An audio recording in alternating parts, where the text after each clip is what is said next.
pessoal? Vamos lá, começando com frente nova agora, viu, pessoal? Nosso objeto de estudo agora, óptica geométrica. O nosso objeto de estudo agora, pessoal, vai ser o tal do raio de luz. Mas primeiro ponto, a gente tem que definir alguns conceitos aqui.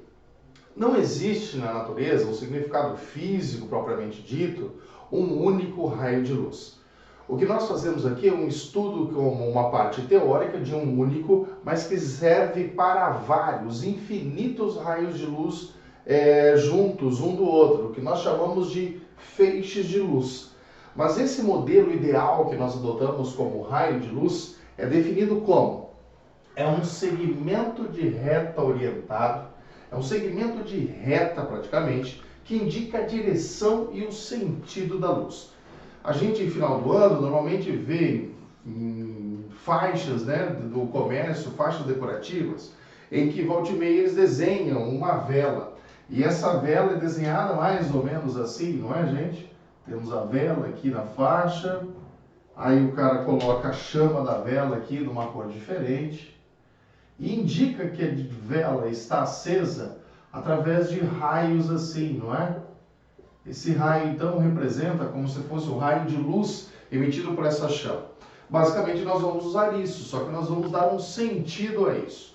Nós vamos apontar para onde o raio de luz está sendo direcionado, gente. E esses raios de luz, com essas pontas aí da seta, nós podemos ter os tipos de feixes a serem estudados, tá? São 3 tipos de feixe de luz que nós vamos estudar, pessoal. O primeiro feixe eu fiz saindo de um ponto aqui. Então vai ser um feixe que vai sair desse ponto. Então vamos imaginar aqui o feixe de luz, tá? Saindo desse ponto. Esse feixe que está saindo, nós damos um nome a esse feixe, a esse conjunto de vários raios de luz que saem de um ponto, e chamamos ele de feixe divergente. Ele está divergindo desse ponto aqui, pessoal. Então esse é o feixe divergente, porque ele diverge do ponto. Divergente.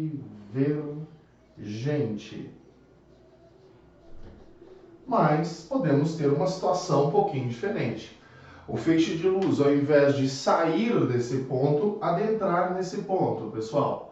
Então, o contrário do divergente seria o feixe o quê? Convergente. Ou seja, os raios de luz convergem para um único ponto. É o que nós chamamos de feixe convergente. A diferença, pessoal, muita atenção, é a ponta da seta aqui, ó.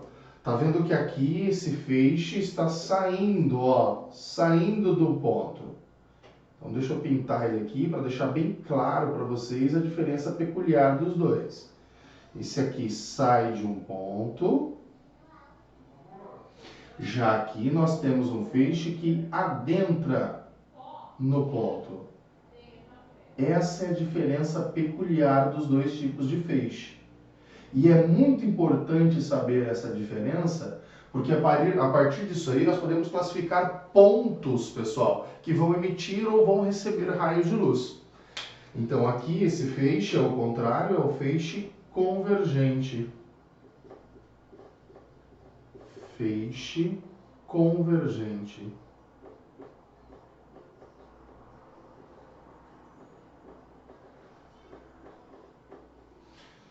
Um terceiro feixe de raio de luz, pessoal, é um feixe que sai de um ponto infinitamente distante aos nossos olhos. E muita atenção agora. Toda a óptica geométrica, pessoal, foi baseada em cima de distância do observador ao fenômeno que nós estamos estudando. Exemplos na vida real. A gente olha para o céu à noite, e quando não está nublado, a gente vê estrelas. E aos nossos olhos, aquela estrela parece ser pequena.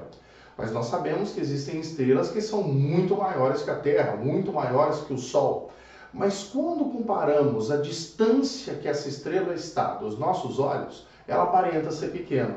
Então a óptica geométrica se baseia nisso, na distância entre o fenômeno e o observador, e fazendo análise em cima desses conceitos. Um outro exemplo prático é quando nós estamos no solo e um avião em pleno voo, pessoal, numa altura muito grande. Aos nossos olhos, esse avião aparenta ser pequeno, né? Mas nós sabemos que, né, um Boeing é gigantesco. Mas quando ele está em pleno voo, uma altura muito distante, ele aparenta ser pequeno. E ele aparenta estar bem devagarzinho em pleno voo. A gente sabe, quem já voou de avião aqui, todos vocês já voaram, vocês vão direto para Miami, para Dubai aí, né? E quando vocês viajam, tem avião que chega a 750, 900 km por hora. Mas aos nossos olhos, que estamos aqui no solo observando, a velocidade parece ser bem pequena. Então, tudo que nós vamos estudar, pessoal, tem que ser levado em consideração a distância do fenômeno que está acontecendo até o observador, beleza? Então, imagine um ponto de luz muito distante aos nossos olhos.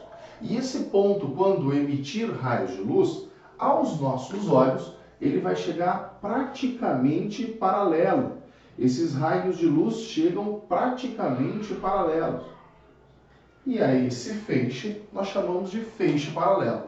Ele também é emitido por um ponto, pessoal, mas esse ponto está infinitamente distante aos nossos olhos. É o que nós chamamos de feixe paralelo. E é em cima desses três feixes, deixa eu colocar aqui, feixe paralelo, e é em cima desses três feixes que nós vamos caracterizar pontos, pessoal. Pontos que emitem luz, ponto que nós chamamos de ponto imagem ou ponto objeto, aqueles que recebem a luz. Vamos apagar o quadro aí e vamos começar a desenhar tudo de novo aí. Bem, pessoal, dando sequência aqui, nós precisamos caracterizar alguns obstáculos, alguns objetos e imagens que nós vamos ter. Nós vamos definir um ponto-objeto, aquele emissor de luz, pessoal. E um ponto-imagem, aquele que reflete a luz. Esse objeto que emite luz, ou o espelho, o prisma que reflete a luz, gera ponto-objeto e ponto-imagem. O espelho, no caso do exemplo que eu dei, é o que nós vamos determinar como sistemas ópticos, pessoal. E sistema óptico não é só um espelho, é uma lente, é uma lâmina, um telescópio, toda superfície capaz de refletir ou refratar a luz, deixar a luz atravessar mudando de velocidade. Então nós vamos definir sistema óptico com qualquer um desse conjunto capaz de refletir ou refratar a luz. A gente colocou aqui 6 sistemas ópticos, tá, pessoal? E nós vamos fazer a definição entre ponto-objeto e ponto-imagem. O ponto-objeto é aquele que emite luz para o sistema óptico. Então, imagine aqui, no caso, pessoal, um ponto, e esse ponto vai emitir luz para esse sistema óptico.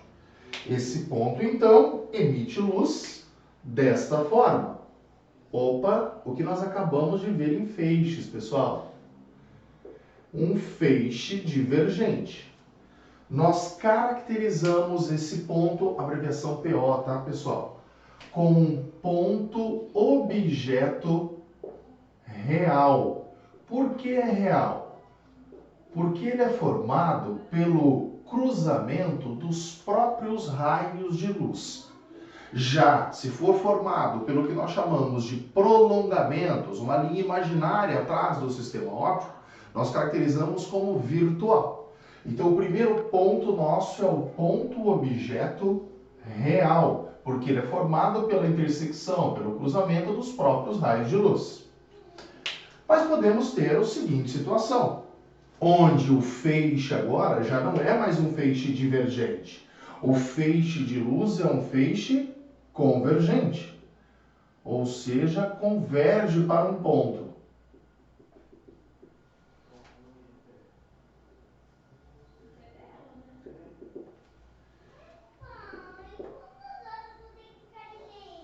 Dá uma olhada aqui, pessoal. O feixe, então, é um feixe agora convergente.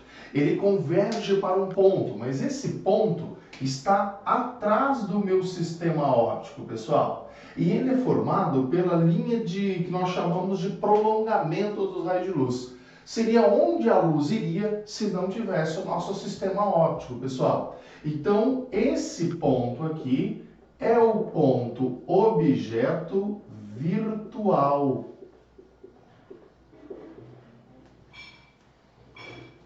Repara o que define ponto-objeto? É a luz que está chegando no sistema. Ó, a luz está chegando, então é ponto-objeto. Só que até então esse ponto-objeto pode vir a ser real ou pode vir a ser virtual. E o terceiro e último feixe de luz é aquele feixe de luz que vem de um ponto que está infinitamente distante, não é isso, pessoal? Então está chegando no terceiro sistema óptico aqui, um ponto-objeto que vem, a luz de um ponto-objeto que vem de um objeto infinitamente distante aos nossos olhos. Então aqui vem a classificação, como os raios de luz estão chegando no sistema, é um ponto-objeto. Mas o que caracteriza esses raios? É um feixe de luz paralelo, é o feixe de maneira paralela. Dizemos que esse é um ponto-objeto impróprio. Como assim impróprio, Marcos? Ele é impróprio para a classificação, porque esse objeto está infinitamente distante. Impróprio. Esses são os três tipos de ponto-objeto que nós vamos ter, gente. Mais uma vez, o ponto-objeto é aquele que emite luz ao sistema óptico. Se é formado pelo cruzamento dos próprios raios, chamamos de real. Se é gerado esse ponto devido aos prolongamentos, ou seja, onde a luz iria, pessoal, é virtual. E se vem de um ponto infinitamente distante, chamamos de ponto impróprio. Mas o que se refere agora ao ponto-imagem? O ponto-imagem agora é formado pelos raios de luz que não chegam no sistema, e sim saem do sistema. Então nós vamos ter a situação inversa aqui, pessoal. Olha aqui, gente. Um ponto aqui, mas o raio de luz sai do sistema óptico e chega até esse ponto.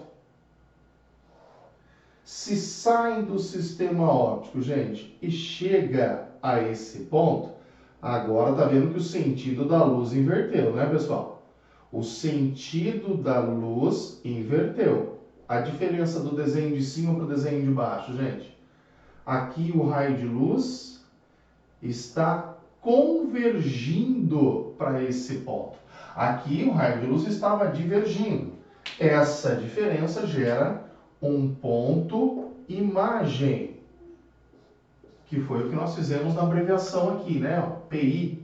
Aqui ponto-objeto e de baixo ponto-imagem. Se é formada pelo cruzamento dos próprios raios de luz, tem a natureza real.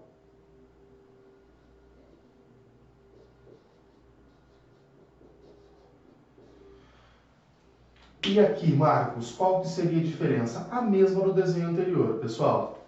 O raio de luz, ao invés de convergir para um ponto, esse raio de luz vai divergir desse ponto.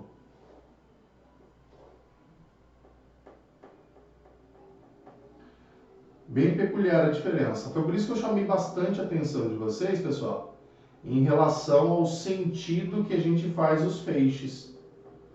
Ó, tá vendo que aqui os raios de luz estão saindo do sistema.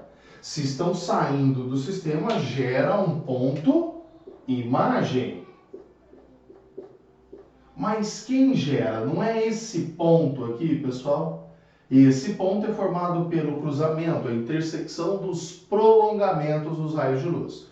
Então é um ponto-imagem cuja natureza é virtual.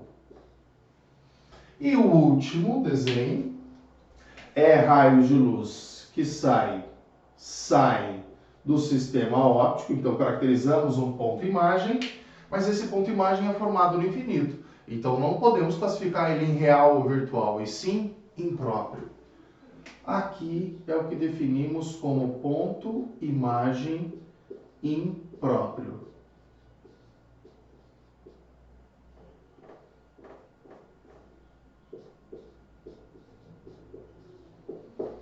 E é em cima desses pontos que nós vamos fazer os emissores de luz a um sistema óptico e os receptores de luz de um sistema óptico, tá, pessoal? Classificando o objeto e imagem, diferenciando ela no caderno de cada um dos sistemas ópticos a serem estudados. Os sistemas ópticos são aqueles sistemas que nós falamos, lentes, espelhos, prisma, lâmina, que vão atuar com a luz, beleza? Continuando, mas e agora? De onde sai a luz? Tá? Essa luz é emitida por uma fonte, nós podemos classificar essas fontes de luz. Próximo quadro, gente. Bem, pessoal, agora fontes de luz. Vamos classificar ela, pessoal, quanto às dimensões e quanto à energia radiante emitida por essa fonte, beleza? Começamos então a classificação de fontes de luz de acordo com a sua energia radiante, o tipo de energia que ela emite. Então vamos colocar aqui, classificação, uma certa setinha diferente, quanto à energia radiante.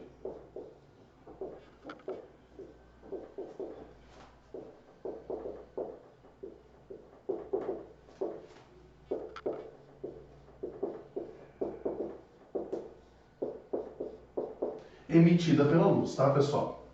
Bem, nós vamos ter duas situações. A energia radiante, classificação quanto a essa energia, pode definir uma fonte de luz como uma fonte primária,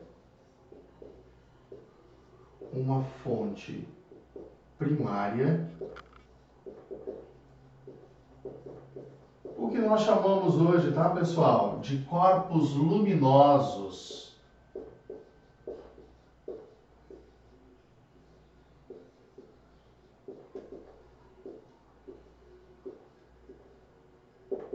E uma fonte secundária.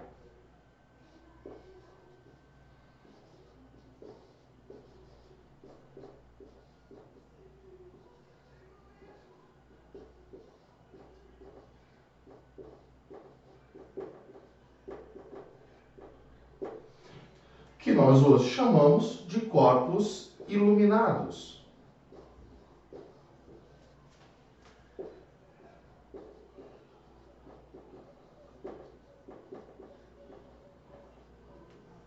Então, a energia radiante, pessoal, pode ser classificada de duas formas. Fonte primária. Uma fonte primária, que também é chamada de corpos luminosos, são aqueles corpos que emitem luz, pessoal. São aqueles corpos que emitem luz, o que, entre aspas, nós chamamos de luz própria. E os corpos iluminados, o que nós chamamos de fonte secundária, são aqueles que refletem a luz de outros corpos. Muito cuidado agora, pessoal. Eu, para os olhos de vocês, nesse momento, sou uma fonte de luz. Só que eu sou uma fonte de luz secundária. Porque eu faço a reflexão, em meu corpo acontece a reflexão devido a uma fonte de luz primária. E essa lâmpada que eu apontei agora é uma fonte de luz primária só se ela estiver ligada. Então essa lâmpada que é uma fonte de luz primária, nesse caso, pode vir a ser uma fonte de luz secundária. Se acaso durante o dia eu vou lá e desligo a lâmpada. Desligo ela da tomada ali, mas durante o dia eu visualizo ela. Ela não está emitindo luz, mas ela é uma fonte de luz secundária. Ela não está emitindo luz própria. Ela está emitindo luz devido ao sol. Então, muita atenção. O corpo primário, os corpos luminosos, são aqueles que emitem luz própria. Ou fonte de luz secundária, os corpos iluminados, são aqueles que refletem a luz. Então, um corpo pode vir a ser primário, mas também pode vir a ser secundário. O principal exemplo de uma fonte primária, o Sol, pessoal. Já de uma fonte secundária, a Lua. Mas não se esqueçam, viu? Pode vir a ter situações aí em que uma fonte de luz primária, no caso a lâmpada que eu falei, vira uma fonte de luz secundária. Cuidado com isso. A fonte de luz primária ainda pode ser separada, diferenciada da seguinte forma. Nós podemos dizer que ela pode vir a ser um corpo fluorescente. Antes de fluorescente, eu vou caracterizar a seguinte forma, para caber no meu quadro. Pode ser uma fonte, né, ou um corpo incandescente,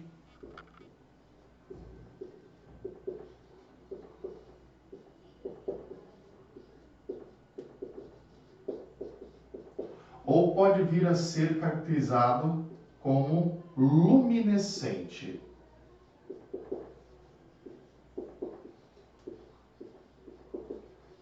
E qual é a diferença dos dois, pessoal? Uma fonte primária, quando é incandescente, ela emite luz junto com a emissão de calor. Já uma fonte primária luminescente é aquela que emite luz sem emissão de calor, pessoal. Essa é a diferença, então, entre incandescente e luminescente. A incandescente emite luz com emissão de calor. Já a luminescente emite luz sem emissão de calor. Antigamente se cobrava, de vez em quando pode ou não aparecer uma questão. Luminescente ainda tem duas classificações, pessoal. A luminescente pode vir a ser fluorescente ou fosforescente. Então, a luminescente pode vir a ser, gente, vamos puxar uma seta aqui, ó. Por isso que eu falei para caber no meu quadro naquela hora, tá? Fosforescente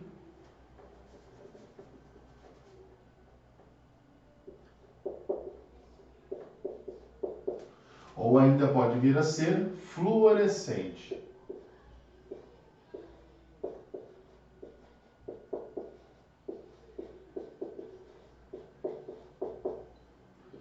Muita atenção a isso, tá, gente? A fosforescente é aquela fonte de luz que só emite luz. A fluorescente, vamos começar, né, gente? Acho que dá para ver belezinha aqui, né? A fluorescente é aquela que emite luz somente na presença de um elemento excitador. Então imagina uma lâmpada fluorescente, ela só vai funcionar enquanto tiver alguém excitando, no caso a corrente elétrica. Já a fosforescente é aquela fonte de luz que absorve a energia do elemento excitador para depois liberar ela da forma luminosa. Esse fosforescente aí é aquelas estrelinhas que a gente colava no teto de criança, que quando você ligava a luz ele absorvia a energia luminosa da lâmpada e depois quando você desligava as estrelinhas brilhavam. Hoje está muito na moda usar aquelas pulseirinhas, pessoal, de formatura em casamento e algumas festas, que o pessoal pega aquela pulseirinha, quebra ela, fica apertando ela e depois coloca no braço, ela fica fosforescente. O elemento excitador ali é um agente químico, então a luz ali é absorvida pelo agente químico e depois é liberada. Essa é a diferença de fosforescente para fluorescente, gente. A fluorescente só emite luz na presença constante de um elemento excitador e a fosforescente emite luz após absorver de um outro elemento excitador. Essa é a nossa primeira classificação. A segunda, quanto a dimensões, pessoal, dessa fonte de luz. Então vamos lá, pessoal. Segunda classificação de fonte de luz, quanto às dimensões. Vocês já devem ter reparado aí, pessoal, que em óptica geométrica os desenhos são essenciais, tá? Então a gente leva bastante tempo aí para ficar desenhando e é em cima desses desenhos depois que nós vamos fazer conta, tá? A maioria é semelhança de triângulo, mas é essencial que você estude óptica geométrica de uma maneira diferente do que você estudava as outras matérias. Aqui você, das outras frentes da física no caso. Aqui você vai precisar desenhar bastante, gente, e aprender os desenhos são essenciais. Vamos lá. Temos uma fonte de luz pequenininha, uma fonte de luz pontiforme. Uma fonte de luz pontiforme é aquela fonte cujas dimensões, pessoal, o tamanho dela é desprezível quando comparada com as distâncias envolvidas. Então, muita atenção a isso também. A gente fala que o Sol é grande. O Sol é uma fonte de luz extensa, comparado com a distância que nós estamos. Mas se você for comparar, pessoal, com outra galáxia, um ponto em outra galáxia visualizando o Sol vai parecer um pontinho para nós. Então a classificação de fonte grande, que nós vamos chamar de extensa, ou uma fonte pequenininha, pontiforme, sempre depende das distâncias entre o observador e este fenômeno a ser estudado. Aqui eu fiz uma fonte de luz pontiforme, aquela cujas dimensões, o tamanho é irrelevante. E essa fonte de luz vai emitir luz. De que maneira? Um feixe divergente. Agora presta atenção, gente. Dois raios dentro desse feixe são cruciais para nós. Quais? São os raios que tangenciam os bordos do objeto. Ou seja, são aqueles raios que saem da fonte e passam bem tangentes aqui, ó, tangente ao objeto. Esse raio de luz passou e vai chegar no meu anteparo. O que seria anteparo? Anteparo é uma tela que nós vamos projetar algo, pessoal. É um sistema óptico para nós, tá? É um sistema óptico para a gente. Então, anteparo, nesse caso aqui, vai ser uma tela. O segundo raio de luz que vocês vão precisar dominar é o que tangencia a parte inferior do objeto. Ó, é aquele que passa aqui, ó, bem rente aqui ao objeto.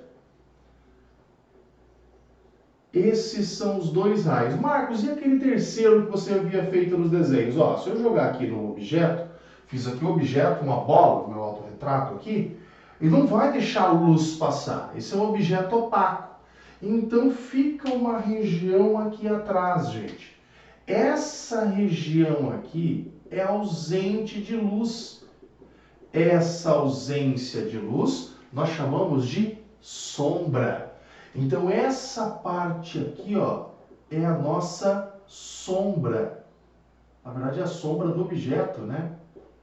É a sombra do objeto. De que maneira que nós vamos estudar matematicamente isso aqui, pessoal? Eu quero que vocês olhem esse desenho e reparem aqui que são dois triângulos.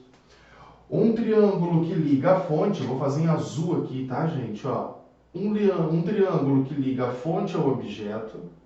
Ó. Fonte ao objeto, que é essa parte aqui, né? Ó. E outro triângulo maior que liga a fonte até a sombra. Então vai ser aquele triângulo que liga tudo ali, ó. Então, matematicamente, são esses dois triângulos que nós vamos trabalhar aqui, tá? A ideia aqui é fazer semelhança entre esses dois triângulos. O triângulo pequenininho, que eu vou fazer em azul aqui, gente, ó. Esse triângulo pequenininho. E o outro grandão, que eu vou fazer em vermelho agora, ó. A semelhança de triângulo vai ser entre esses dois, o pequenininho e o grandão. Aí eu posso apagar esses dois triângulos aqui que ficaram ridículos no meu quadro, não é isso? Beleza então, pessoal? Mas e se acaso a fonte for considerada uma fonte extensa? Uma fonte cuja o tamanho, as dimensões são relevantes aqui. Vamos colocar aqui fonte extensa. O desenho muda um pouquinho.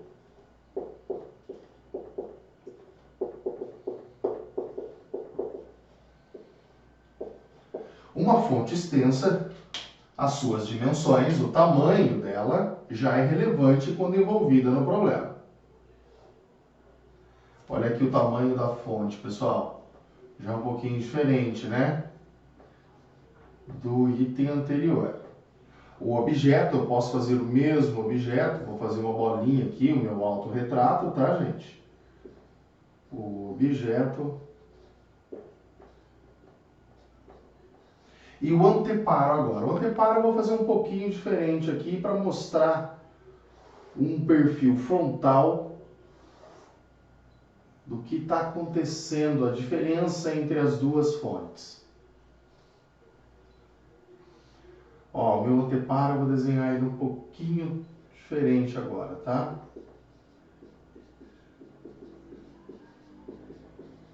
E por que o desenho, pessoal? Porque uma fonte extensa se comporta como duas fontes pontiformes. Uma fonte extensa, basicamente, se comporta como duas fontes pontiformes. Essas duas fontes pontiformes sempre devem ser postadas nas extremidades da fonte extensa. Ó, então uma fonte grande é como se fosse duas pequenininhas, pessoal. Agora, cada uma dessas duas pequenininhas emite dois raios de luz que são cruciais para nós, lembra? Aqueles raios de luz que tangenciam o objeto. Então vem aqui comigo. Aprender a desenho, hein, gente? Vamos começar com a fonte de luz aqui de cima, essa pequenininha. Emite dois raios que tangenciam o objeto. um raio que tangencia a parte superior e outro raio de luz que tangencia a parte inferior do objeto. A mesma ideia vamos ter que utilizar para a fonte pequenininha, a segunda fonte que eu coloquei aqui na fonte extensa. Existe um raio de luz que tangencia a parte inferior do meu objeto, mas também existe um outro raio de luz que tangencia a parte superior do meu objeto. Agora presta atenção, dá uma olhada na tela, gente, se a situação não ficou um pouquinho diferente agora. Nós vamos ter uma região aqui que é formada por esses dois raios de luz, gente. Essa região aqui, ausente de luz, nós chamamos de sombra, pessoal. Assim como nós chamávamos nessa situação anterior. Essa região é ausência total de luz. É o que nós chamamos de sombra. Porém, existe luz entre esses dois raios aqui, ó. Na verdade, é uma parcialidade da luz que existe. O que nós chamamos de essa parcialidade de luz é penumbra. Então, esta região compreendida entre esses dois raios aqui, pessoal, ficou um pouquinho, né, ridículo o desenho aqui, mas essa região compreendida entre esses dois raios aqui, ó, que não é nem tão clara e nem tão escura, essa região nós chamamos de penumbra. Então, a diferença peculiar entre uma fonte extensa e uma fonte pontiforme é que a fonte pontiforme só gera sombra.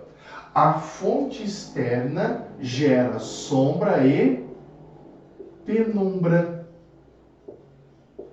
Essa é a diferença entre ambas, tá, pessoal?